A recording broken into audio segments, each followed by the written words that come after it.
Okay, so perhaps we can get started. So good afternoon and welcome to KTH Royal Institute of Technology.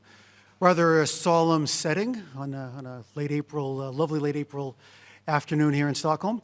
My name is Eric Paglia. I'm a researcher at the Division of History of Science, Technology and Environment here at KTH. It's my pleasure to be the moderator of this event, which is called Pushing Agenda 2030, Global Sustainable Development Goals, which is being organized by the Division of Energy Systems Analysis here at KTH and the KTH Sustainability Office.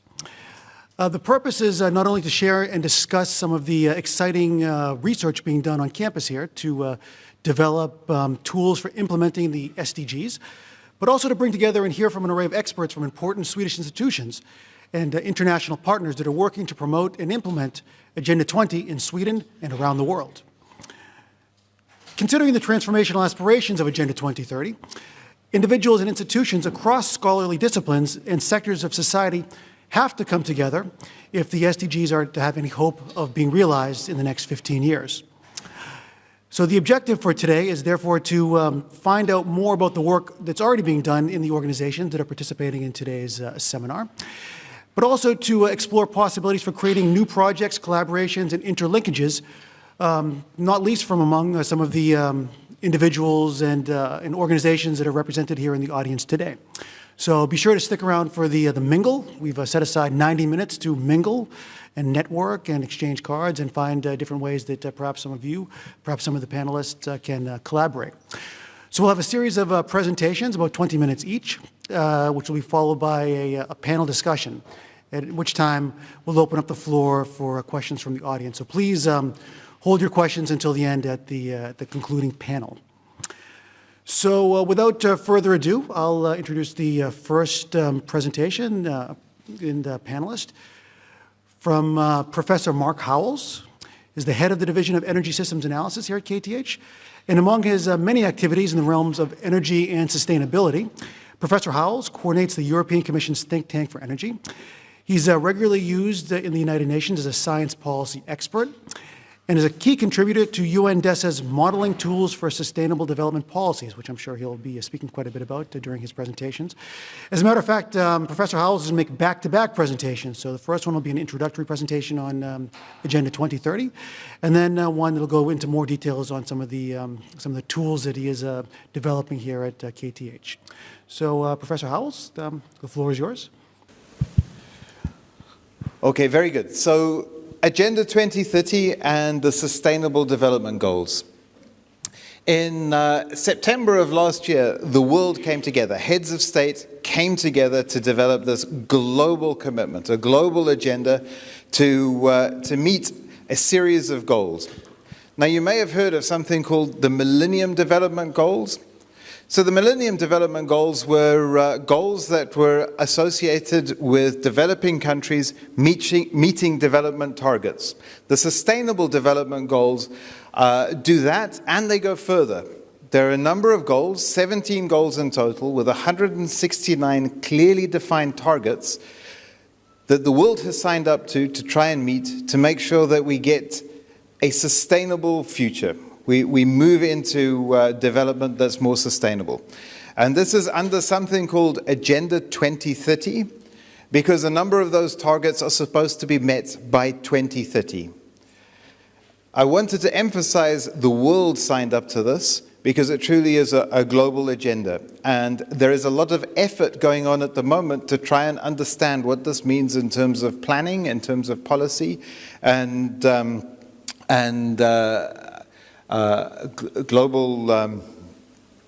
global cooperation. So we have 17 goals. I'd like to skim through those very quickly, and then in the second part of the presentation, focus on something that's particularly important to us at KTH, and some work that we've been doing to support UNDESA in its efforts to try and build capacity to meet these goals. So the goals range from alleviating poverty, all of the way through to global partnerships. And in all of these goals, Sweden is particularly active. So it's a privilege, as not being a Swede, being able to be involved in processes in this country to help meet some of these goals. So let's go through them quickly. Well, before we go there, the idea of these goals is to try and focus on development that is people-centric, so to move people out of poverty, that are planet-centric, so that we maintain, look after our ecosystem, so that we have a planet that our children can inherit to continue, to make sure that we create economic opportunity. So on the one hand, you have people being moved out of poverty, on the other, having access to meaningful opportunity. Peace is something that's important, and underpinning all of this is a global partnership. Not just between the developing world and the developed world, but between developing countries and developed countries. Because as we'll see in a minute, some of these goals are things that need to be tackled in the developed world as much as they do. In fact, perhaps even more in the developed world than in some of the developing world. So what are these goals? I'll skim through these very quickly and then get to the meat of the presentation. So number one, overarching, is eradicating poverty. This is a scourge that humanity has. We have a lot of wealth in parts of the world, poverty in others, and it's something that should be done. Now, with each goal, there are a series of targets, and I invite you to have a look at the UNDESA website where each one of these targets is clearly enunciated. So goal number one, eradicating poverty. Goal number two, which is obviously related, is eradicating hunger. Something like 1/3 of the world's population don't have access to nutritious, secure supplies of food. Goal number three, ensure healthy lives to promote well-being at all ages. So, for example, tackling simple things like mortality for mothers while they're giving birth is something that we can target. And again, there are clear goals associated with that. Number four, and it's a privilege that many of us enjoy here, but many don't, is access to education, good education, and a series of goals associated with that. Goal number five is achieving gender equality and making sure that women are not discriminated against. And in many places, this is still the case, but it's something that people have signed up to eradicate. And I think this is revolutionary because every country in the world has signed up to these goals with their specific targets.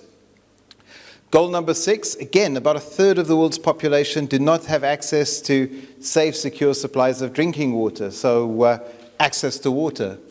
We'll spend a bit of time with this in a little bit, but energy permeates every part of our lives. Without energy, we can't pump water, we can't purify water. Without energy, we can't provide the lighting, IT, other things that we need for education, and so on. So we'll focus on this a bit, but having people have access to secure, reliable, affordable supplies of energy is key.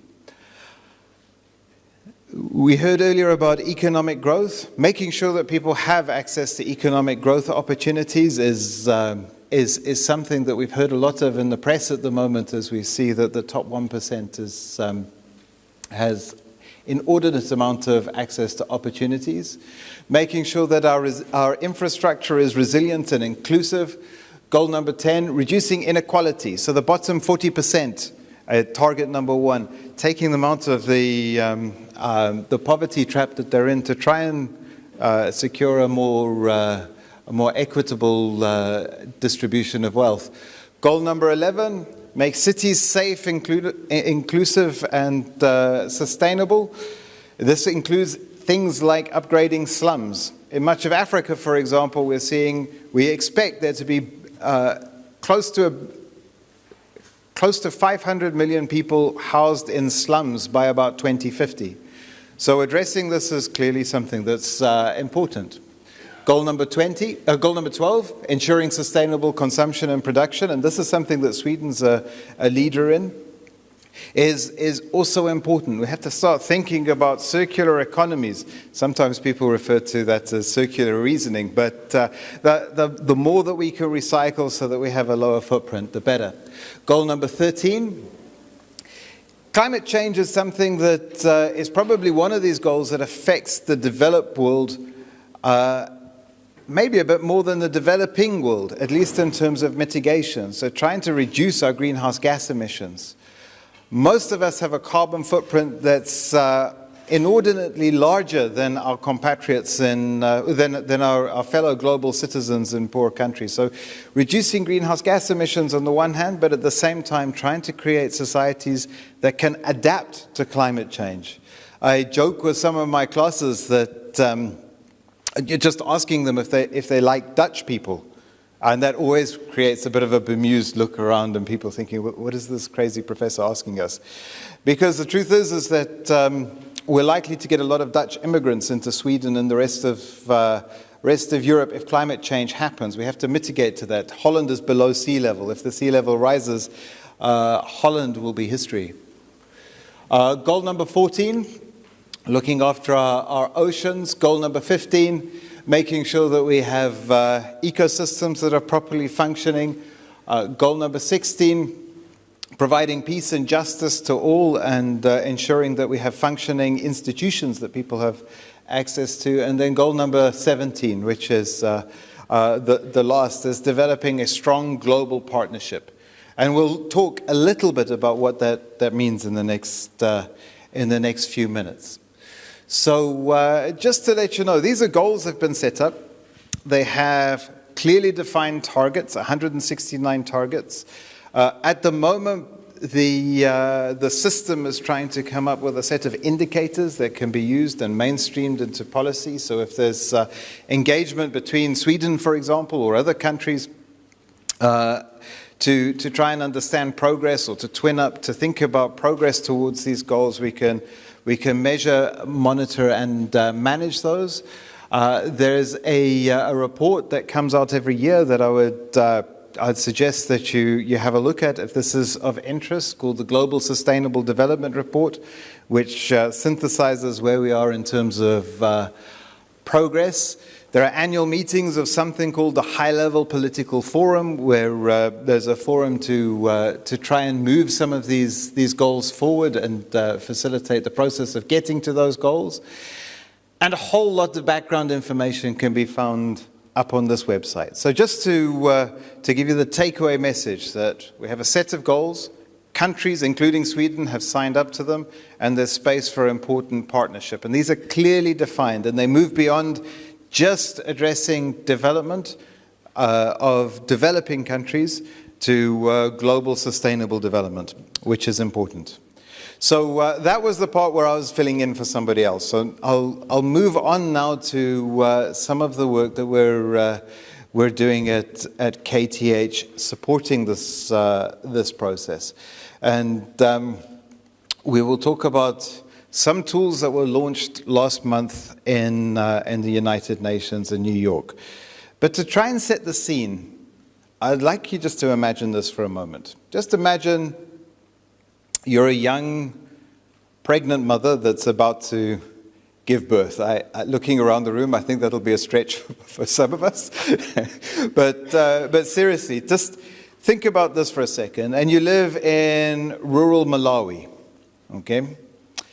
You go along to something that's like a clinic and so on, where there are some people that are very poorly trained but really concerned and they want to help make sure you give birth safely. But there's no electricity going to that clinic, okay, because it's not electrified. Because there's no electricity, there's no fridge with any vaccines or anesthetic. So you give birth without an anesthetic, which is incredibly painful. Your child that gets born, a little boy, he does not have access to a series of vaccines because, again, there's no fridge. There's no fridge because there's no electricity. But this kid's kind of lucky. He's very smart. He grows up, or he starts to grow up, and he does kind of well. He gets home from school. He goes to a very basic school. The best that they have is a chalkboard and maybe some pens and papers that were donated by the local mission. Okay, but no Facebook. I see some of us updating Facebook pages and so on. No IT, no computers, no other things. Okay, but he's a smart kid. He comes home. His mom's just come home from spending the last 3-4 hours collecting fuel wood and so on, because there's no electricity in the home, so you can't cook quickly, and because of gender biases, that is something that the mother goes out and does. cooks food and so on. He does whatever homework he can in the poorly lit house. He's got a cough. He always has a cough. He always will have a cough because there's pollution inside because of the smoke from cooking the food, again, because there's no electricity and so on. And then he gets through the system. He's a bright kid. He goes to the local university and he thinks to himself, man, you know, what I would like to do is I'd like to think about planning the development of my country better, so that we can get electricity to homes, so that we can get clean water to people, so that we can create an inclusive society. He goes to the university, and one of the problems he has immediately is that he doesn't have access to any tools. There are some tools available, tools that, for example, are used in Sweden, they're used in the UK, they're used in the United States, they're used in Japan, but they cost a lot of money, around about $20,000 for a full software suite just to plan your energy system. Okay, so that's not going to happen. Part of the work that we're doing right now at KTH is to try and break that cycle at a number of different levels. And I'll report on developing a toolbox for supporting countries as they move to address their SDGs, and this toolbox at the same time being something that is being transferred to developing country universities. So it's not just the case that there are a few privileged institutions where people can study and do this kind of work, but it can be dispersed. So I'll give you the website address. This is the website. It was launched last month by the Assistant Secretary General of UNDESA, Lenny Montiol.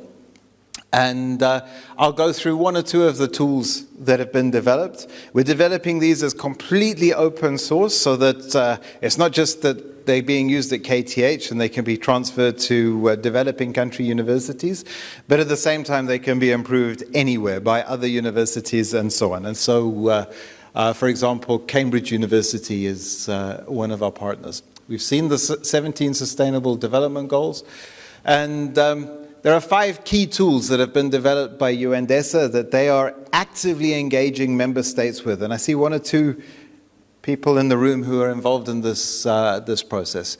Tool number 1 focuses on electrification. In the little narrative that I gave earlier on, you can see why electrification is so important. Number 2 is focusing on energy systems in a more general way. We'll go to that in a minute. Then integrated resources, economic growth, we won't look at. Social inclusion, we won't look at, and so on. So there's the address of the website. So if anybody would like to go up there and start downloading these tools and get to use them and so on, you are more than welcome to.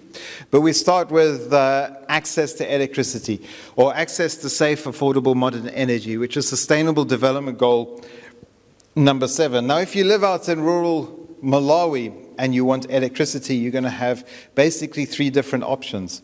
Either the grid is going to be extended, so the electricity grid, but you might be far, far away from the grid, so that doesn't happen.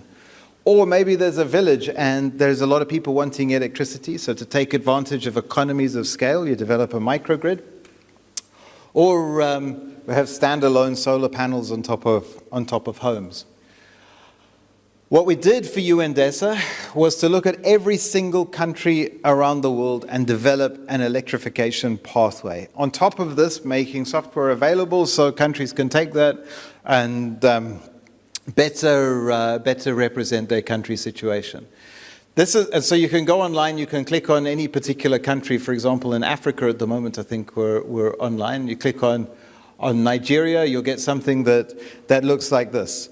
And this tells you exactly how much money needs to be spent, where in the country, using what technology, either grid connection, mini-grid, or off-grid, to achieve different levels of access, okay?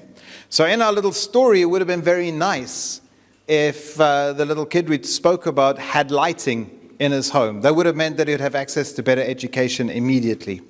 Okay, and we see if we want to electrify Nigeria over here with just enough electricity for lighting, there's this sort of yellow color, that it would cost $4.8 billion, and most of the investment would be in off-grid standalone systems.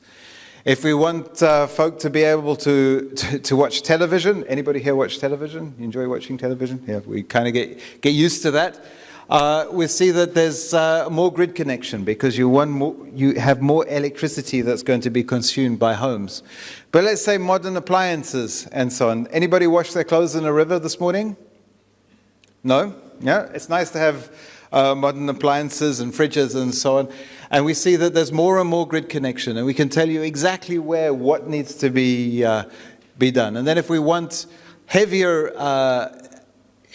equipment to be used, we see much more grid connection, much higher investment, and so on. And in many of these places, you can develop economic activity that would support this grid connection. So the takeaway message is, by every country, we can figure out what level of electrification, or what the cost to reach different levels of electrification would be, and how to deploy that where and when, which is particularly useful from a number of points of view. So, for example, if SIDA were to be communicating with the World Bank, who then want to think about developing an electrification strategy for one of these countries, in fact, this is happening with Nigeria, we can have a first pass glance of exactly what that would cost and what kind of technology suite you would be interested in. If Ramon Viss has just come back from a trip to Nigeria, and there's some discussions about what technology should be developed to help support Nigeria and its development, perhaps this indicates that there's a whole bunch of electrical engineering stuff that could be done to start thinking about extending the grid in an organic fashion, or more off-grid renewables and so on. We move on to the next tool, which is something called the open source energy modeling system. And while I spoke about electricity for homes, the same goes for electricity for industry. Right? Can you imagine any industry, agricultural or otherwise, operating effectively without electricity? You'd be hard-pressed to do so. But to get electricity to those kinds of consumers, you need large bulk investments. So this tool has been developed to try and understand what level of investment is required. And we can tell you what power stations should be invested in, when, and to what capacity. This is a grid showing trade throughout Africa in 2040 of the electricity system, plus a little diagram showing what is invested in what by every country. So this is important for getting electricity to folk. But at the same time, most of our greenhouse gas emissions come from the energy sector, and being able to quantify that and understand how to mitigate CO2 emissions, again, we need one of these energy models. So we've designed this so that you can talk about development on the one hand, program in development, but also program in a greenhouse gas mitigation target. And we can tell you how much it would cost for each country or the continent to reduce its emissions. We want to reduce greenhouse gas emissions. At the same time, the climate's changing, yeah? Which means that in a continent like Africa, where you need new thermal power plant investments, so they need water to cool down their plants, there may be water shortages. But something like between 20 and 50% of Africa's new investment will be in hydropower. They have one hydro scheme in along the Congo River that would produce 50 gigawatts worth of electricity. Okay, that's one hydro scheme. That's bigger than a couple of Swedens, right? So this is very big. But we have to try and understand what that would mean in terms of vulnerability of these new investments. If you're going to be forking out $10 billion for a new large set of hydropower plants, you want to know if they are vulnerable to climate change or not.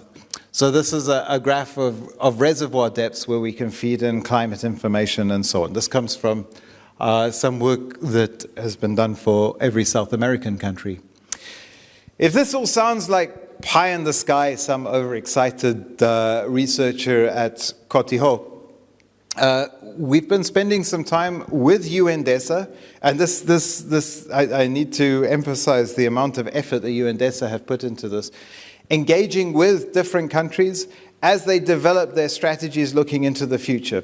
And the Paris Agreement, which was signed, which was formally adopted today, or it's ratified today. What's the right term?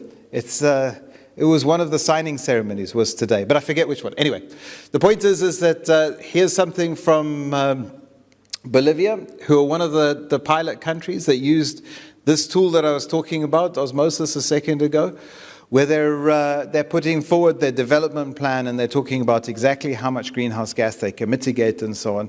So part of a large global process, and we're seeing that this has good value. Now, energy is integrated with water. We spoke about that a second ago, hydropower, cooling, and so on. But also, if you want to produce biofuel crops, you need water to irrigate the biofuel. Okay, but those biofuel crops take up land, right? And similarly, if we want to have large-scale deployment of windmills or solar panels, we need a large amount of land. So land, energy, and water are interlinked. Now, to date, there's been very little effort to try and develop toolkits that can put these together.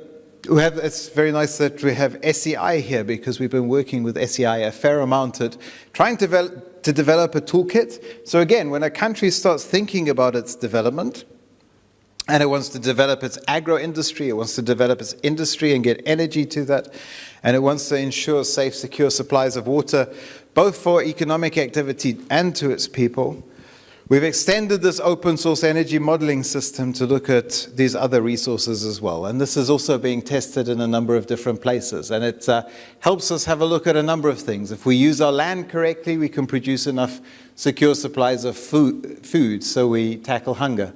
Our water, if we look at recycling, we can understand what the implications of that are. Again, we have the energy system, but some land use systems. So we look at climate change sensibly, energy, life below water, and life on land. And we put together a very simple version of this tool looking at the entire world. And again, this is online, and so you can play with it if you want to. And why we did this is just to understand that we are going to run into problems if we follow the current way we think about our resources and development. Okay? This is a picture of carbon dioxide emissions and water use under business as usual development into the future. So large amounts of greenhouse gas emissions. Now on the right-hand side, if we have a look at what we're supposed to do, and that is reduce our greenhouse gas emissions to stop dangerous anthropogenic climate change, we see we could do that by adopting a bunch of new technologies. But have a look over here. All of a sudden, our water use starts to increase dramatically. And often when people do these energy studies thinking about this, they don't think about the land or water implications.